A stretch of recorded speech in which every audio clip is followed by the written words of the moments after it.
This particular worksheet is by no means complete, but there is the concern as to what happens if you've got a power failure or something abnormal happens with Excel. You don't want to lose information you've already started creating. So the concerns that we have are, how do we save information? And are there different versions of Excel that we have to worry about? And what about this issue of the fact that when we click the File button in the ribbon, there's a Save and there's a Save As. If there's any doubt as to what you're trying to do with a file, play it safe by choosing Save As. Now, when you save a file, there are three major concerns. One is, where will the file be saved? Another one, what is the name of the file? If you've been using a file for a while, that's not a major concern. A third concern here and there could be, which version of Excel do I want to save it in? And so when you click Save As, and using Windows 8, the first thought might be, well, should I replace an existing version of this? Save As gives us time to think about this. And if what we're seeing on the screen isn't accurate, or it doesn't bring up any particular location that we're concerned with, we might choose Browse. Now, if you've worked with Excel in the past, you know that you can save a file in any number of different locations. In fact, if you've worked with Word or other kinds of software, you know that usually you're going to save a file on the hard drive of the computer you're working with, or possibly on a flash drive, possibly on a Sky drive, different locations, quite a few choices here. So that's the first thought.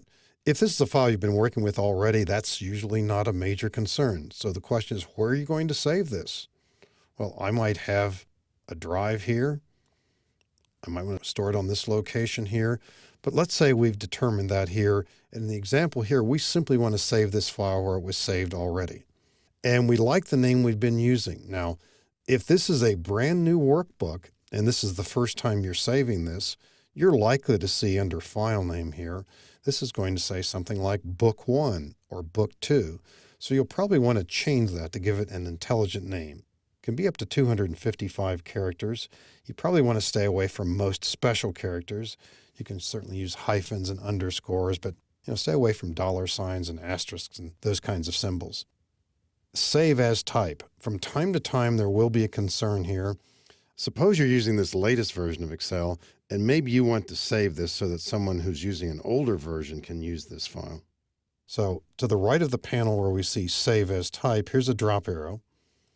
And there's quite a few choices here, too many to talk about, really. But if, for example, if you wanted to save this so that it was readable by someone using Excel 2003, you would make this choice up here. Let's face it, most people, most of the time when they're saving files, want to simply go with the current setting Excel workbook. So what I'm suggesting is here, most of the time you don't even need to worry about this. The focus, if it's the first time you're saving the file, is on the file name and the location, and make sure everything's in place. We'll simply choose Save. And many times, if you're simply saving this a second or beyond the first time, you'll simply get a Save As. It tells you the file already exists. Do you want to replace it? You'll say yes. Now, if you make some more changes here, do some more things with this workbook, it's a good idea to save every few minutes or so. Most people tend to do this every 5 or 10 minutes. You always want to be thinking about those horror stories of where you forgot to save and then you lose some data. Do you have to constantly go back to File Save As? No. The second button in the Quick Access toolbar is simply a Save button.